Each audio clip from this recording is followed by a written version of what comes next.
రెండు తెలుగు రాష్ట్రాలలో మొట్టమొదటి factory outlet jewellery shop Mukunda jewelleries.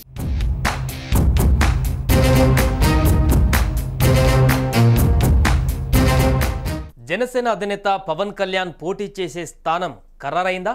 Bhimavaram లేదంటే తిరుపతిలో పోటీ చేస్తారని మొదట ప్రచారం జరిగింది. అయితే తర్వాత జరిగిన పరిణామాలతో పిఠాపురం నుంచి పవన్ బరిలోకి దిగుతారని అన్నారు. కానీ కేంద్ర మంత్రి అమిత్ షాతో భేటీ అయిన తర్వాత పవన్ తన పోటీ చేసే స్థానంపై సస్పెన్స్గా మారింది. పవన్ ఎంపీగా పోటీ చేసే అవకాశాలు ఉన్నాయన్న ప్రచారం ఢిల్లీ నుంచి జరుగుతోంది. మరి ఇది ఎంతవరకు నిజం?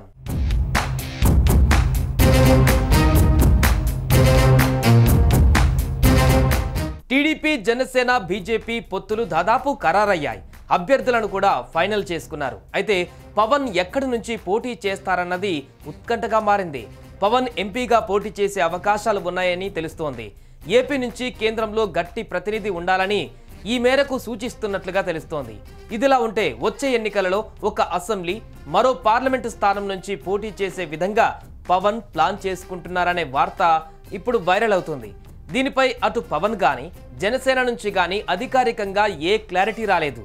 కానీ ఒక ఎమ్మెల్యే మరో ఎంపీ స్థానం నుంచి పోటీ చేస్తే ఎలా ఉంటుందనే ఆలోచనలో మాత్రం పవన్ ఉన్నారట.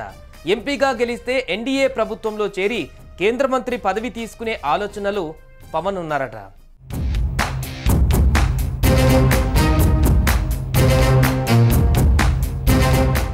ప్రస్తుతం కేంద్ర ప్రభుత్వంలో ఏపీ నుంచి ఒక్క ప్రతినిధి కూడా లేరు. తెలంగాణకు చెందిన కిషన్ రెడ్డే ఏపీకి కూడా ప్రాతినిధ్యం వహిస్తున్నారని అనుకోవాలి.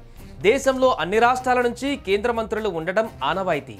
అయితే ఈసారి ఏపీ నుంచి ప్రభుత్వంలో చేరే మంత్రులు ఎవరూ లేరు. బీజేపీ నాయకత్వం కూడా తమ పార్టీ నేతలకు ఎవరినైనా రాజ్యసభ ఇచ్చి కేంద్ర మంత్రి పదవి ఇవ్వాలన్న ఆలోచన కూడా చేయలేదు. అయితే ఈసారి కేంద్రంలో ఖచ్చితంగా ఏపీ నుంచి కేంద్ర మంత్రి ఉండే అవకాశం ఉన్నట్లుగా తెలుస్తోంది. ఎందుకంటే టీడీపీ, జనసేన, బీజేపీ పొత్తులు దాదాపు ఖరారయ్యాయి. ఈ నేపథ్యంలో ఎన్డీఏ కూటమిగా బరిలోకి దిగుతున్నందున పార్టీలకు మంత్రివర్గంలో ప్రాతినిధ్యం కల్పించాలి.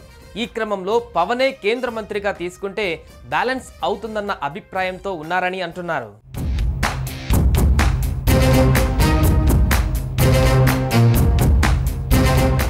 పవన్ కళ్యాణ్ను ఎంపీగా పోటీ చేయాలని బీజేపీ కేంద్ర నాయకత్వం సూచించినట్లుగా ప్రచారం జరుగుతోంది. రాష్ట్రం నుంచి కేంద్రంలోనూ బలమైన ప్రతినిధి ఉండాలని కోరుకుంటున్నట్లుగా తెలుస్తోంది. అయితే ఒకేసారి ఎమ్మెల్యేగా, ఎంపీగా పోటీ చేస్తే భిన్నమైన సంకేతాలు వెళతాయని జనసేన నేతలు కూడా అభిప్రాయపడుతున్నారట.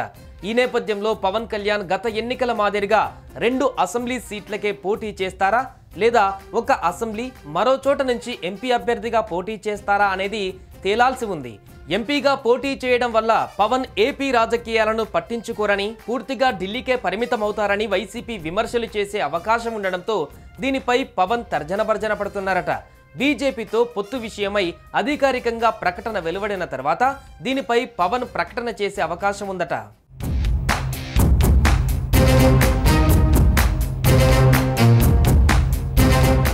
పవన్ కళ్యాణ్కు ఇప్పటి వరకు ఎంపీగా పోటీ చేయాలన్న ఆలోచన లేదంటున్నారు.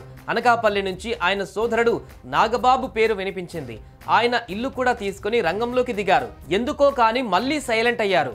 ఇప్పుడు పవన్ అక్కడి నుంచి పోటీ చేసినా ఆశ్చర్యం లేదు. పవన్ కళ్యాణ్ బీజేపీ నేతల సూచనలకు పాటిస్తే ఎంపీగా పోటీ చేసే అవకాశాలు ఉన్నాయని గట్టిగా నమ్ముతున్నారు. పవన్ వచ్చే ఎన్నికల తర్వాత ఖచ్చితంగా గెలుస్తామన్న నమ్మకంతో ఉన్నారు. కానీ అధికారంలో ఎలాంటి పాత్ర పోషించాలన్న దానిపై మాత్రం ఎలాంటి ఆలోచనలు చేయలేదు. రాష్ట్ర ప్రభుత్వంలో డిప్యూటీ సీఎంగా ఉండాలా, సీఎం హోదా ఉండే కేంద్ర మంత్రిగా ఉండాలా అన్నది ఆయన ఛాయిసే అనుకోవచ్చు. 2 ప్రాధాన్యాలు ఇప్పుడు పవన్ ముందున్నాయి.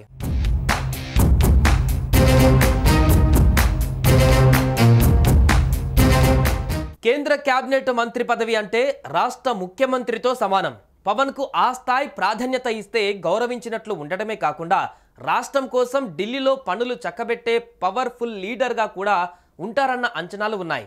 రాజకీయంగా విమర్శలు చేసే వాళ్ళు ఎప్పటికీ చేస్తూనే ఉంటారు. వాటిని పట్టించుకోకుండా తన రాజకీయం తాను చేస్తే కీలక నిర్ణయాలు తీసుకునే అవకాశం ఉంది.